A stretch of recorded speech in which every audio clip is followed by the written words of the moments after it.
Welcome. In front of me I have the JBL Xtreme4 and I will go over unboxing along with a quick listen to the speaker itself. Anyway, let's just pop it straight open. Now let's see if I can find, there we go. I guess I don't need a knife. Oh, no, I do need a knife to have the seals on the side.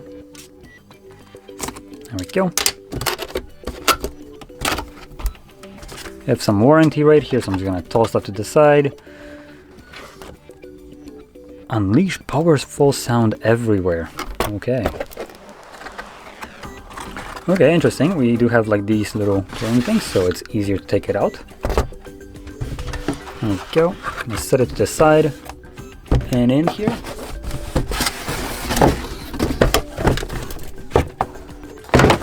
There we go. Toss the box onto the ground. So in here we get a charger. Now this is a Type-C charger, so technically you can charge it with basically any other charger that I have lying around, but this one in particular will deliver most likely about 80 or 70 watts of power. So if you don't have a good charger in your house, this might be a better option. And here we get also a little US plug, or not US, a U plug, as there is none on the charger by default. And then on here we get, I actually don't know what we get here. Oh, the strap. Okay.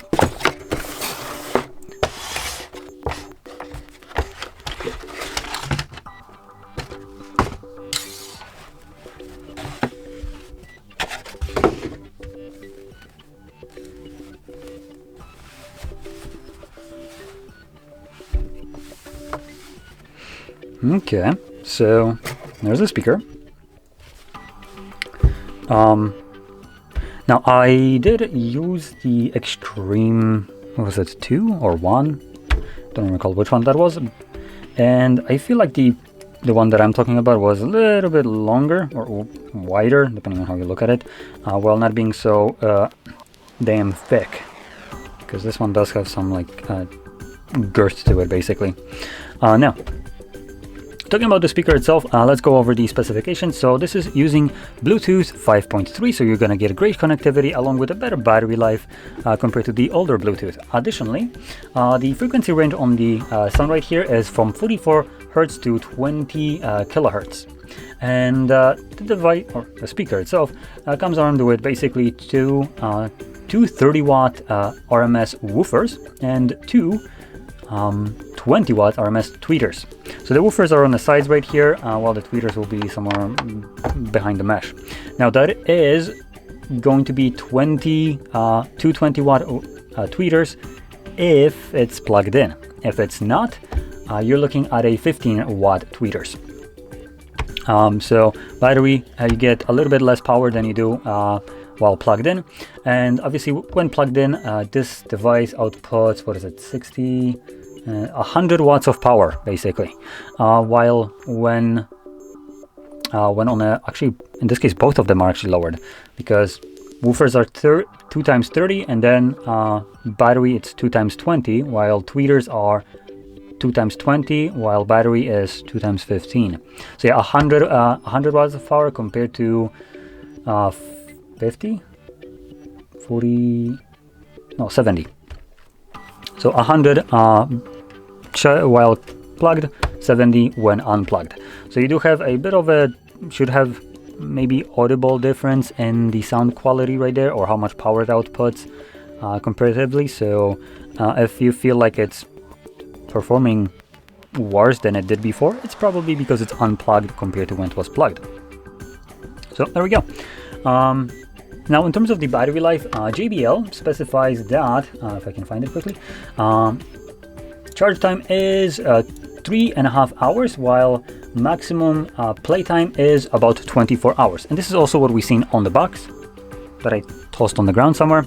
But right at the front, you did have the 24-hour battery life marking right there. So yeah, there we go. Now, let's boot it up.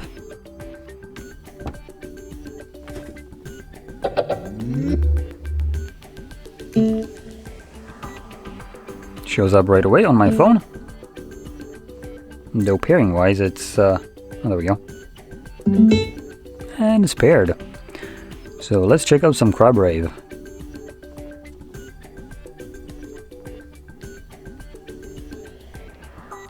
If I can quickly find it, there we go.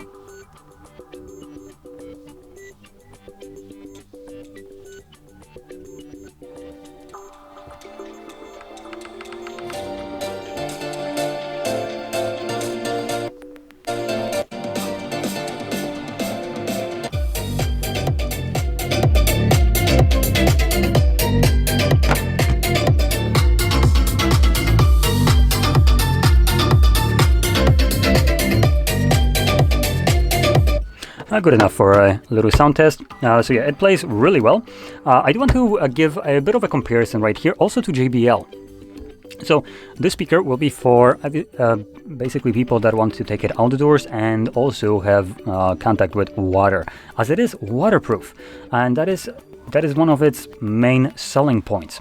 Now, in terms of price, we're looking at, what is it, 1500 PLN, which let me see, would equate to about 350 euros, or in dollars it will be about 380 US dollars. Now, the reason I'm pointing out the price is because not a little bit more, you get at least sound-wise a better speaker. The only downside is it won't be waterproof, and that would be the JBL. Let me just quickly grab it. That's a big boy though. So that is going to be the Authentics 300. Now, I'm gonna move this out of the way, and it's going to be this one.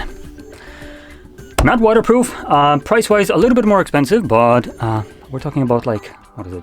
Maybe 50 bucks more, maybe less, something along those lines. So it's not like egregiously more expensive, and it does sound better. And in terms of looks, it probably will fit more in the room, obviously, in terms of like the design-wise. While this one, like I said, is more outdoorsy and caters to just wet places, as it is waterproof. This one will not be. In terms of sound quality, though, this one obviously just plays significantly better. Power-wise, though, it's, I think, about the same as this one on a cable, or just generally. Outputs about 100 watts of power. So does this one. So in terms of power, they should sound equivalent, but I don't know, this one to me at least sounds a bit better. So just wanted to kind of give that as a comparison. Obviously, like I said, this one is a fantastic speaker. It plays fantastically, as you would expect. And the benefit outside, it's waterproof, so you don't have to worry. Maybe rain, again, you don't have to worry. And it's a little bit more robust, obviously. The other one has like some pleather covering. This one, rubberized little sides right here. So again, you don't have to worry about that. Bottom wise, also rubberized right here. The only thing that you might want to worry about is the mesh, as this one can get cut, scuffed up, and so on. So this is the only kind of weaker structure of the actual speaker, the mesh fabric itself. But obviously the mesh itself isn't protecting the tweeters there. It's more rigid, so there is some kind of like actual frame around it that protects the actual tweeters. So don't worry, if you cut the mesh, you won't be exposing the tweeters and they are not going to get damaged or anything like that. And also the fabric isn't protecting the device from water or anything like that. So again, you don't have to worry about that. It's just primarily aesthetics. So there we go. Now, with that being said, hopefully you found this video helpful. And if you did, don't forget to smash like, subscribe, and thanks for watching.